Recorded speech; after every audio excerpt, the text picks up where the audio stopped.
This is Mastering Doctrine Relationships Part 2, and in this one I'll be tackling the many-to-one unidirectional relationship, which is a very simple relationship. The reason we call it that is because the properties and methods are only written on the entity which represents the many side.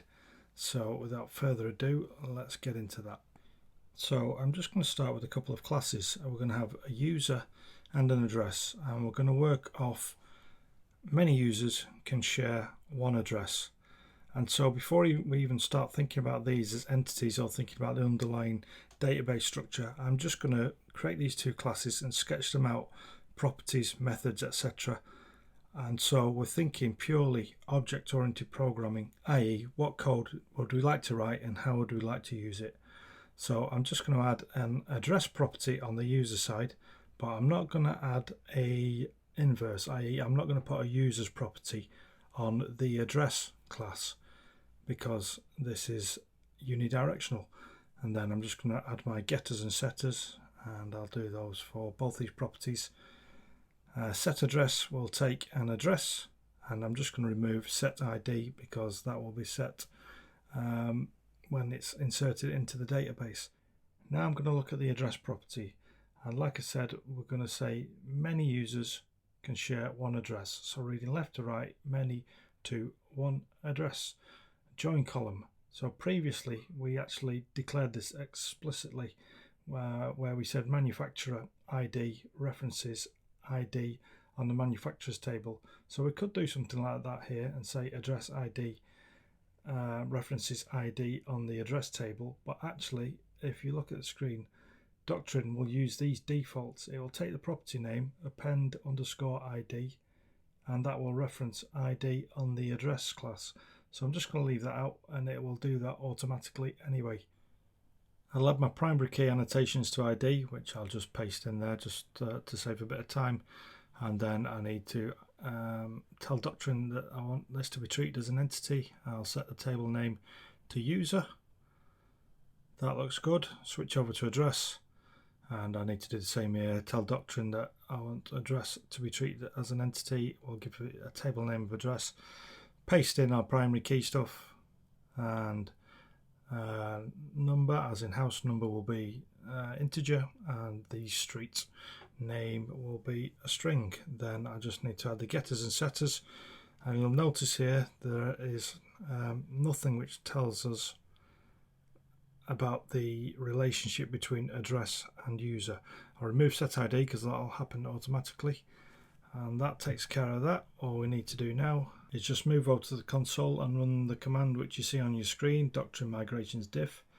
This will create a new version file inside of the migrations folder, which sits inside the app folder. Let's check that out. We'll tidy it up a bit so it's a bit easier to read. And as you can see, the address ID column has automatically been created, even though we didn't use the join column annotation.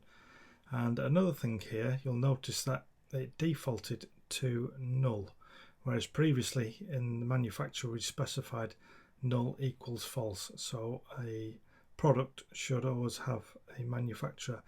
By not specifying that, it defaults to null, so we're saying that a user doesn't necessarily have to have an address. I hope that makes sense. Let's now move on and run this using Doctrine migrations migrate. It's going to ask us, are we sure? Just say yes, and we'll go and check out our database administration tool.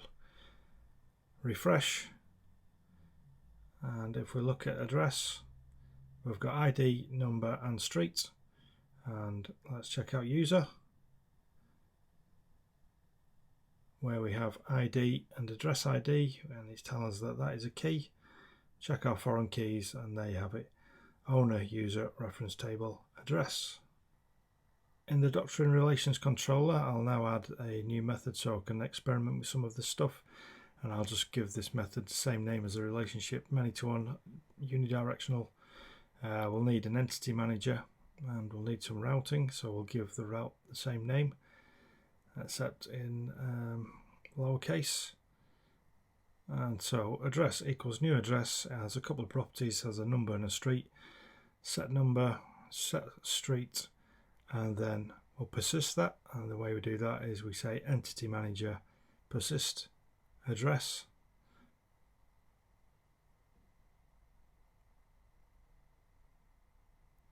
Then we create a user equals new user, and it only has one property, which was address. And the way we set that is we take an existing address entity and then we'll persist that also. Remember, nothing actually gets saved to the database until you call it flush. So persist just brings the entity under the entity manager's management. I've just copied this line from the method above. We'll take that and customize it a bit so we can print something to the screen, and then we'll go to the browser and see what we've got. And so as you can see, address record created with an ID of 1 and user record created with an ID of 1. Let's go to the database now and check that out. So select star from user, and as you can see, there's our user record, and we should really have looked at address first, but it doesn't matter. Let's check that out now. Select star from address, and there's our address record. If you found this recording useful, then please give the video a like, and if you would like to see more Symfony content, then don't forget to subscribe, and also make sure you click the notifications bell if you want to be notified when I release new recordings.